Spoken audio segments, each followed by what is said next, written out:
салом бинандагони азиз, сархати хабарҳост аз студияи радиои Озодӣ. дар чанд дақиқаи баъдӣ дар бораи боз шудани роҳи Душанбе-Чаноқ ба қайд гирифтани 15 000 ҳодисаи хушунат дар оила, 30% зиёд шудани сафари муҳоҷирони корӣ ба Русия ва мулоқоти президенти Қирғизистон бо раҳбарони собиқи ин кишвар мегӯям.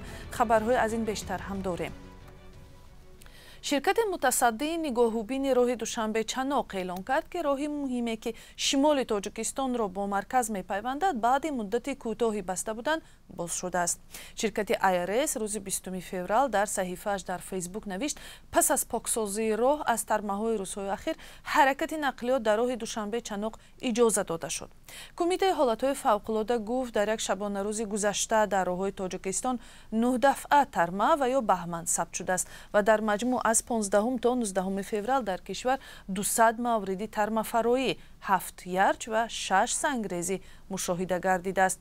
Умеда Юсуфӣ, сухангӯи кумита, гуфт, дар умум дар офатҳои табиӣ ҳафтаи гузашта дар кишвар 19 нафар ва аз миёни онҳо 18 нафарашон дар шаҳри Хорух ҷон доданд. дар пайи тарма дар Хорух рӯзи 15 феврал чанд хона ҳам вайрон шуд ва даҳон нафарро зери барф монд. Владимир Зеленский, раис ҷумҳурии Украина, гуфт, нирӯҳои кишвараш дар ҷангҳои бераҳмона бо сарбозони рус дар атрофи шаҳрҳои Бахмут ва Вуҳледари вилояти Донецк ба онҳо талафоти фавқулода ворид карданд. Зеленский дар муроҷиати видеоияш шаби 19 феврал гуфт, айни замон вазъият бисёр душвор аст ва афзуд, мо таҷовузгарро мешиканем ва талафоти қобили таваҷҷӯҳ ба Русия ворид кардем. ӯ гуфт, ман ба такрор мегӯям, Русия ҳар қадар талафоти зиёд бидиҳад, ҳамон қадар зудтар ба ин ҷанг ва бо пирӯзии Украина хотима медиҳем. бино ба гузоришҳо, нирӯҳои Русия дар ҳафтаҳои гузашта дар атрофи Бахмут ва Вуҳледар талафоти зиёд доданд.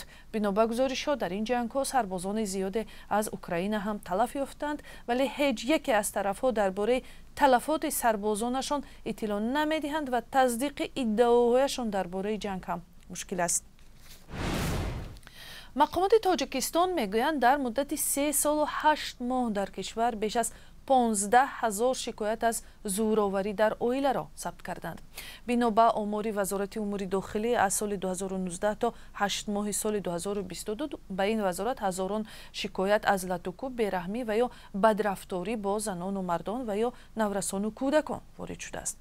дар ин миён бештар аз ҳама, яъне бештар аз 12 000 шикоят аз зӯроварӣ нисбати занон ва беш аз 2700 шикоят аз зӯроварӣ ва бадрафторӣ бо мардон расидааст. ҳукумати Тоҷикистон мегӯяд, барои аз байн бурдани хушунат дар оила кӯшиши зиёд ба харҷ медиҳад. аммо ҳомиёни ҳуқуқи занон мегӯянд, ҷабру зулму зӯроварӣ ба зан дар кишвар як ба истилоҳ расмӣ маъмулӣ аст ва талоши ҳукумат барои решакан кардани ин зуҳурот кофӣ нест.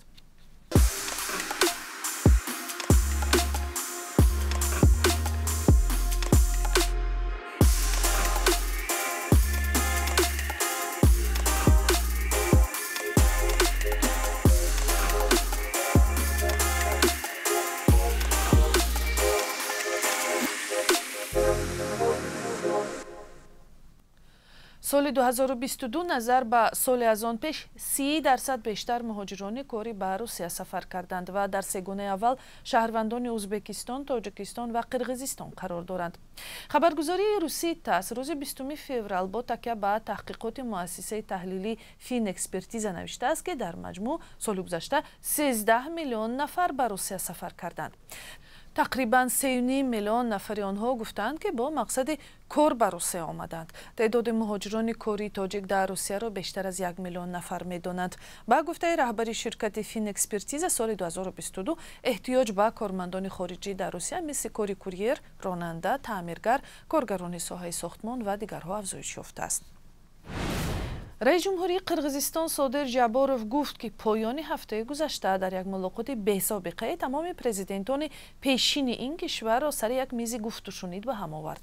дар ин мулоқот, ки дар шаҳри Дубай барпо шуд, ба навиштаи худи Ҷаборов, Аскар Оқоев, Қурмонбек Боқиев, Роза Отунбоева, Алмозбек Отамбоев ва Сауронбой Ҷейнбеков иштирок карданд. ҷаборов гуфтааст, муттаҳидии раҳбарон боиси ба ҳам омадани тарафдорони онҳо мешавад ва фурсати бахшидани ҳамдигар расидааст. Алмозбек Отамбоев, ки ҳафтаи гузашта пеш аз муҳлат аз зиндон озод шуд, дар вокунишаш гуфт, ки истиқрори субот дар кишвар ва бозгашти Боқиев ду мафҳуми гуногун аст. Вале Аскар Оқоев баръакс аз ин иқдом ситоиш кардааст. муфассалтар дар ин бора 4 соат баъд дар барномаи ахбори озодӣ суҳбат мекунем.